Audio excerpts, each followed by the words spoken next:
Hey folks, this is Dave Smith at Correctional Officer Lifestyle. I know I've missed a week's worth of videos. Take these off there. They're difficult for me to deal with right at the moment.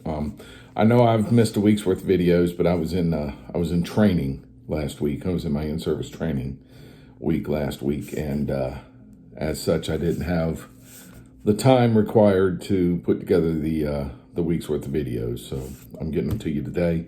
The first video in the series, of course, is for correctional officer motivation. And the correctional officer motivation that I am dealing with today is, what do you do when an officer around you consistently acts in an unprofessional manner or an unprofessional demeanor?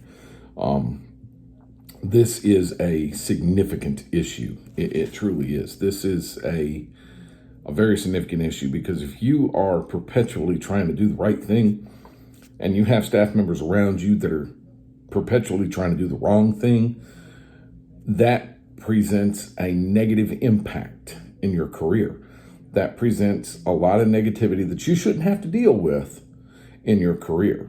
So what do you do when you have unprofessional officers? Okay.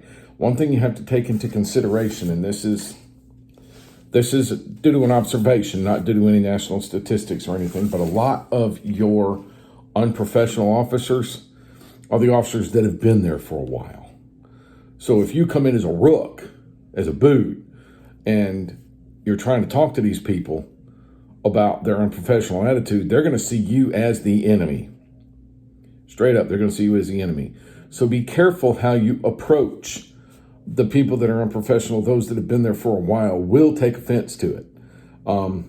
Simply by their very nature, correctional officers as a whole are going to take offense to it, because you have to have an aggressive personality just to do the job that we do. And an aggressive personality is always going to take offense when you start telling them that they're doing something wrong. Okay? Not necessarily good, not necessarily bad, but we are going to, as a collective whole, treat that with a little bit of resentment. Okay? In the new department that we have in the state of Florida, we have a focus on de-escalation. And a lot of unprofessional behavior does nothing to promote de-escalation. Unprofessional behavior does everything to promote escalation.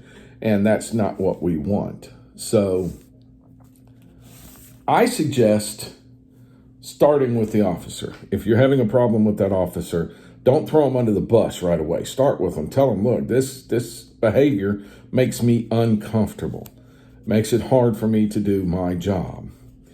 I don't act like this. I don't want to have to act like this. I don't think I need to act like this. And you're making me uncomfortable. Okay. If you receive positive results, outstanding. I think that's awesome. If you receive negative results, there's a chain of command that you need to follow, okay? If you are talking to a fellow officer, you need to go to the sergeant. In the rank structure in the Florida Department of Corrections, I don't know if it's the same everywhere, but we go officer, sergeant, lieutenant, captain, major, colonel. Okay, that is our uniform rank structure. So start with your sergeant. That doesn't work, go to your lieu or your captain. Lieutenant and captain are the highest line supervisors you're going to find in the Department of Corrections in Florida. Okay, if you don't get the results that you need there, then you're going to have to escalate even higher. You're going to have to go to the majors, the colonels, and possibly even higher than that, up to the assistant wardens and even the warden. That behavior cannot be tolerated anymore. Okay, that behavior, that unprofessional behavior, you are on camera always. If you are not on one of the institution's cameras, you could be on an inmate illegal cell phone camera. And that camera will go straight to the media before it goes by any censorship. Okay? Keep that in mind. But you've got to deal with that. If you have an unprofessional officer, they need to either change or find a new venue. All right? I think that's all I got for this one, folks. So if you like the video, make sure you hit the like button. You want to see more, hit the subscribe button. Make sure you hit the bell for notifications when I post new videos, and leave me some comments, folks. Let me know what's on your mind.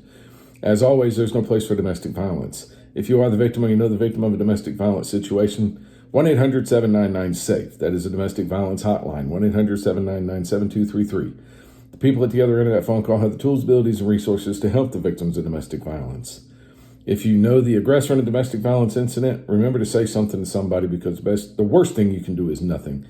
And if you are the aggressor, there's help for you too. First, you got to know that you need it. Second, you got to ask for it. That's all I got for this video, folks. I will see you guys in the next video. It's Dave Smith, Correctional Officer Lifestyle.